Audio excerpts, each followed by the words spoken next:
This is K2 News at 5 on your side. On certain days, 10 patients. On other days, no patients. We don't know. Very little police activity today outside the just opened Multnomah County Deflection Center. Providers telling K2 News last week they expected an average of 4 to 10 clients per day at the building. It opened at 7 this morning, fully staffed and ready to welcome people caught with drugs who qualify for treatment instead of charges.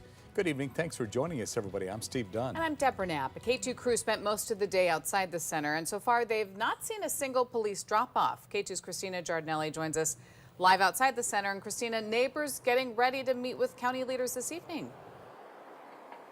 Yeah, that's right. The Buckman Neighborhood Association is still in talks with counties, and county leaders say that the center's opening will not detour their efforts to reach a good neighborhood agreement with the neighbors. What appeared to be a quiet first day of operations at Multnomah County's Deflection Center. The building in southeast Portland is now open from 7 a.m. to 11 p.m. on weekdays and 7 to 3 p.m. on weekends. But on Monday, the garage door meant to let police in remained mostly inactive. In the meantime, the county is working to strike a deal with neighbors on how it will mitigate the center's impacts on the neighborhood. Nothing has changed in terms of the county's value of working with the neighborhood to make sure everyone has their concerns met. County spokesperson Ryan Yambra telling K2 just before the opening that ongoing operations may help reassure neighbors. The neighborhood is going to see what it looks like when we open. You know, the county has been preparing for some time now, making sure that it's a smooth transition. Part of that planning includes extending the county's contract with workplace security to include occasional car patrols around the Deflection Center and regular foot patrols around the building's perimeter. Dorothy Elmore, the security company's director, says they learned from their operations at the county's behavioral health facility. So what we do is that based on the locations, we kind of train and get the kind of experienced officers that are suitable for this milieu. And so we look at our officers, the cadre of our officers, and get the most experience in meeting the needs of these facilities. Now, the county still faces a lawsuit from Escuela Viva preschool just down the street from here. You may remember last week I reported that a judge declined to issue a temporary restraining order that would have stopped the center from opening. We'll be following all of this closely and bringing you the latest information. For now, live in Southeast Portland, Christina Giardinelli, K2 News. All right, keep us posted, Christina. Thank you. Clark County just released its 2023 Homeless Crisis Response Report. It found a 3% decrease in the number of people experiencing homelessness between 2022 and 23. There was also a 25% increase in people leaving rapid pre-housing to permanent housing. Council says that'll take a few more years to see if homelessness in the area is on the decline. They do say there's a continuing trend of affordable housing for people with low to very low income. U.S. Senators Ron Wyden and Jeff Merkley announced a $37 million investment to replace lead and copper water pipes across Oregon. The pipes have been known to cause serious health issues. The investment is through the Environmental Protection Agency's Drinking Water State Revolving Fund, helping replace all lead water pipes from Oregon's water supply within the next 10 years. They have not said when work on these pipes will start. Also, police are searching for 2 suspects accused of robbing a Gresham deli at gunpoint. It happened at the Dotties on 179th and Gleason just before 1 o'clock yesterday afternoon. Police say one of the suspects fired a shot inside the deli.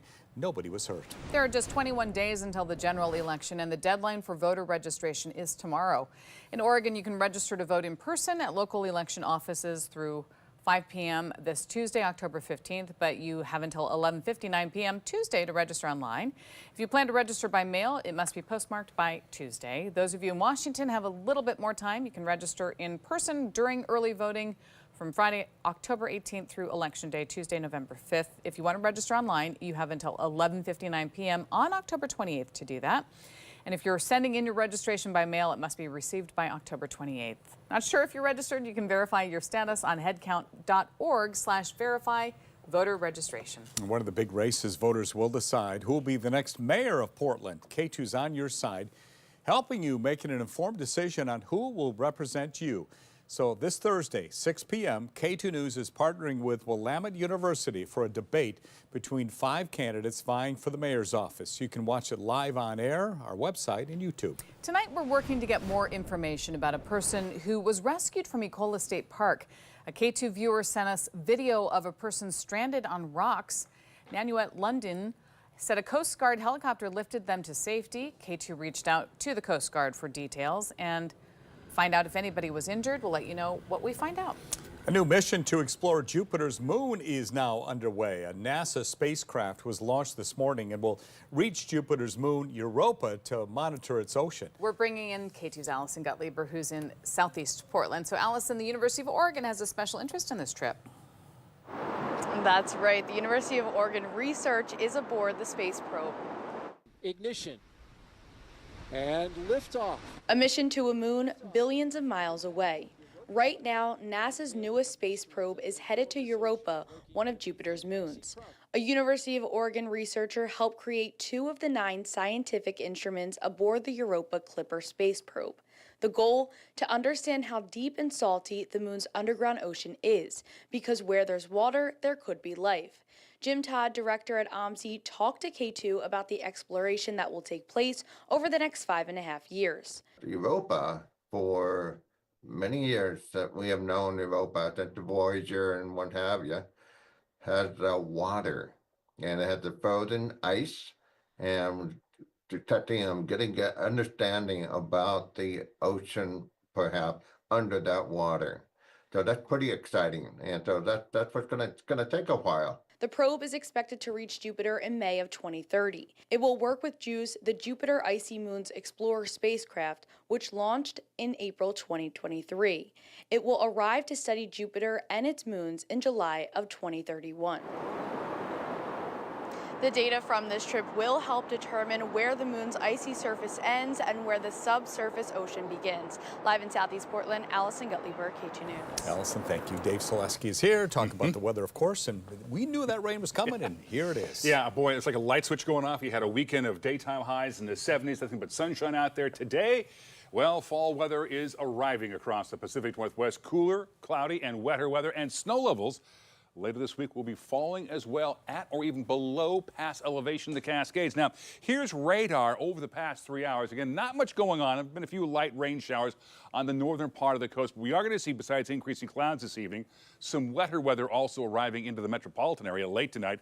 On the Oregon coast, we do have a beach hazard statement up until 8 o'clock this evening for sneaker waves on the South Washington and the entire length of the Oregon coast. Been seeing some pretty good wave action out there throughout the weekend. Currently, the touch mark up in the West Hills, overcast skies and 73 this hour. Downtown Portland up on top of the Standard Insurance Tower. Again, we have mostly cloudy skies, 73 there as well, with south-southwest winds now just 6 miles an hour. And there you have the coast from our live camera in Spanish Head in Lincoln City. Overcast there. There have been some light rain showers on and off on the ocean beaches, and 59 current temperature now this hour out at Lincoln City. In the meantime, high today, 78 this afternoon for the Dalles, 78 as well for Pendleton. Look at this, Baker City, 86 degrees there, 76 though down in Salem, but the coast, plenty of clouds throughout the day, a little bit of light rain, so your highs there confined into the low to mid 60s, 63 this afternoon for Astoria and 64 in Newport. All right, so what's ahead? We do have an approaching trough of low pressure out here, overcast skies, some light rain developing. That's going to continue into tomorrow, on and off showers. Nice little reinforcing shot of moisture here late tomorrow night, going into Wednesday for yet more rain and cooler air as well, dropping in out of the Gulf of Alaska. That'll be pushing those snow levels down late Wednesday, early on Thursday to about the 4,000-foot elevation. And again, I don't see a dry day anywhere out here from tonight all the way through Thursday and likely into the weekend as well. So how much rain on the way? Well, over the next 48 hours, we're talking maybe upwards of a third to almost a half an inch of rain, depending upon where you are. Over northwestern Oregon and southwestern Washington, you've got 2800s out in Vancouver, 2700s for Hillsborough.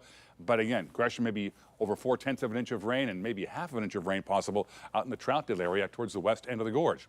So the forecast on Tuesday for the coast, cloudy skies, rain showers, and light winds throughout the day and cooler. Tomorrow's high in Ilwaco, 59 degrees. There's a 60 tomorrow for Tillamook and 61 down in Lincoln City. In the Willamette Valley, we have cloudy skies and light rain showers. Winds will also be on the light side. Tomorrow's high temperature in Longview, cooler at 61. after seeing a high today in the low 70s in Troutdale, 66 there tomorrow, 64 for Aurora, and 65 down in Salem. Gorge and the Cascades, cloudy skies, rain. With snowable tomorrow, but the 8,000-foot level in the Cascades, so no problem there.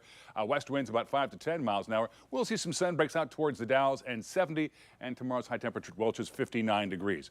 Central and eastern Oregon, partly sunny skies here by tomorrow. And a little bit cooler, but not bad. 72 in Pendleton, 78 for Baker City, and 70 tomorrow in the Bend area with west winds 5 to 10 miles an hour. Now, here's a 7-day forecast we haven't seen for a while. Overcast skies tomorrow and rain, a high of 63. They have just 60 now on Wednesday. Temperatures are in the 50s for daytime highs on Thursday and Friday with more showers. Showers on Saturday, more rain on Sunday, and guess what? More showers on Monday. 1, 2, 3, 4, 5, 6, 7 days with some moisture. All right, Dave, thank you. Here we go. Yeah. Yes. Oregon Ducks are hoping to stay undefeated as they take on unranked Purdue this Friday. The Ducks improved to 6-0 after beating Ohio State on Saturday. That moved them to number 2 in the AP poll, knocking Ohio State to number 4. There were over 60,000 fans in attendance, the biggest game in Autzen Stadium history. Yesterday, wide receiver Trayshawn Holden issued an apology to his team and Ohio State after he spit on his opponent, getting ejected from the game. He says he's dedicated to becoming a better player, teammate, and positive role model in the community. Ducks play at Purdue Friday night at 5 o'clock. Portland Trailblazers and Rogue Ales and Spirits have teamed up to create a beer for the upcoming season. The new beer will be available at all Rogue pubs and the Moda Center starting October 16th. Rogue will also offer $1 off any pint of Rip City IPA at their pubs during Blazer games. If you can't make it to a game or the pub, the beer will also be for sale at Fred Meyer and other local stores. And that is it for this special edition of K2 News at 5. We're back on the air with more local news and weather right after Monday Night Football.